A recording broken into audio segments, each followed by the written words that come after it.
बिस्मिल्लाहिर्रहमानिर्रहीम। नाज़रीन अस्सलाम वालेकुम।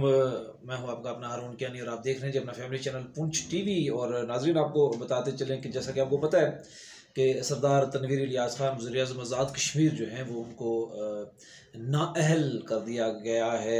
और इस हवाले से कल और आज फिर सुप्रीम कोर्ट में पेशी थी और सुप्रीम कोर्ट ने भी हाई कोर्ट के फैसले को जो है वो बरकरार रखा। इस तरह वज़ारत उज़्मा जो है वो सरदार तनवीर इलियास खान साहब जो है वो उससे महरूम हो गए।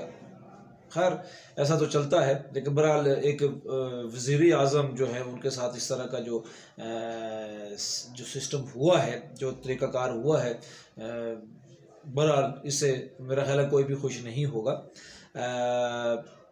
हालात जो हैं वो मज़ीद बिगड़ने की तरफ जा रहे हैं। मुझे नहीं लग रहा कि अच्छा होंगे हालात। बहरहाल ऐसा हुआ कि जनाब वहाँ पे आज आने का मकसद ये हुआ कि जनाब अदालत का फ़ैसला था, अदालत ने जो फ़ैसला किया उसके बाद जो भी हालात हुए वहाँ पे मुज़फ़्फ़राबाद में पाकिस्तान तहरीक इंसाफ के जो कारकुन थे उन्होंने बाकायदा तौर पे एहतजाज भी किया, नारेबाजी भी की, मतलब अपना एहतजाज उन्होंने रिकॉर्ड कराने की कोशिश की। और वहाँ पे सुप्रीम कोर्ट के सामने जो एक बड़ा चौक है वहाँ पे ये सारी सूरत हाल हुई। लेकिन वहाँ पे एक अजीब बात ये भी हुई कि जब एहतजाज हुआ, नारेबाजी हुई, तो फिर पुलिस की एक भारी नफरी वहाँ पे पहुँची और उन्होंने पाकिस्तान तहरीक इंसाफ के कारकुनों पे लाठी चार्ज किया, आंसू गैस इस्तेमाल की, बेदर्दी से पीटा भी। बहुत सारे कारकुन जो है उसमें ज़ख्मी भी हुए।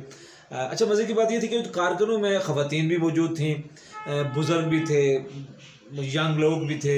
यंग तो ज़्यादा थे लेकिन बहरहाल मिला जुला रुझान था। और इस सारे सूरत हाल में नाज़रीन हुआ ये कि बहुत सारे लोग ज़ख्मी हुए। सोशल मीडिया पे कुछ लोगों की तस्वीर भी जो है वो सामने आई है जिनमें उनको उनकी पीठ पे डंडे लगे हुए बाकायदा नज़र आ रहे हैं।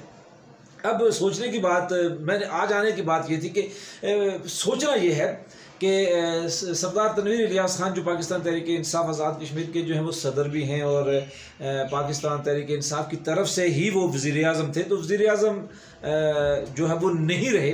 लेकिन अब भी वहाँ पे हुकूमत जो है वो पाकिस्तान तहरीक इंसाफ की ही चल रही है। कायम काम जो वज़ीर आज़म है ख्वाजा फ़ारूक साहब, वो इस वक्त मतलब जो चार्ज है आर्जी तौर पर उनके पास है। लेकिन इसके बावजूद अगर हम देखें तो पाकिस्तान तहरीक इंसाफ की हुकूमत है वहाँ पे। वज़ीर आज़म पाकिस्तान तहरीक इंसाफ का सदर बैरिस्टर साहब वहाँ पे हैं, पूरी काबीना उनकी है। मुज़फ़्फ़राबाद में हुकूमत भी पाकिस्तान तहरीक इंसाफ की है, पुलिस भी जो है वो पाकिस्तान तहरीक इंसाफ की है, कारकुन भी पाकिस्तान तहरीक इंसाफ के हैं और मार भी पाकिस्तान तहरीक इंसाफ के कारकुनों को पड़ रही है। आज आने का सिर्फ मकसद ये था कि मेरी तो समझ में ये बात नहीं आई, अदालत ने क्या फ़ैसला किया, जो हुआ वो सो हुआ, वो तो एक मैटर है। लेकिन उसके बाद जो हुआ इस हवाले से आज मैं हाज़िर हुआ हूँ। मेरी समझ में तो नहीं आई कि आया पाकिस्तान तहरीक इंसाफ की हुकूमत वहाँ पे थी, फिर किसने ऑर्डर किया, पुलिस कहाँ से आई और उसने पुलिस वालों ने आके पाकिस्तान तहरीक इंसाफ के कारकुनों को फेंटी लगाई बाकायदा तौर पे।